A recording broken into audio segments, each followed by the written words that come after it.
বিক্ষোভকারী জেনজি নেতাদের প্রতি শান্তিপূর্ণ সংলাপের মাধ্যমে সমাধান খোঁজার আহ্বান জানিয়েছেন নেপাল সেনাবাহিনীর প্রধান জেনারেল অশোক রাজ সিকদেল। তবে তারপরও অস্থিরতা না কমায় নেপালের নিরাপত্তার নিয়ন্ত্রণ নিয়েছে দেশটির সেনাবাহিনী। দেশটির অন্যান্য নিরাপত্তা সংস্থার সঙ্গে সমন্বয় করে সেনাবাহিনী নিরাপত্তার দায়িত্ব পালন করবে।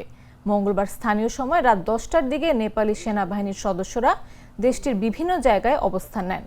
নেপালের প্রতিরক্ষা জনসংযোগ অধিদপ্তর এক বিবৃতিতে সেনাবাহিনী সতর্ক করে বলেছে, কিছু গোষ্ঠী এই অস্থিরতাকে কাজে লাগিয়ে সাধারণ মানুষের জীবন ও সরকারি বেসরকারি সম্পত্তির মারাত্মক ক্ষতি করছে।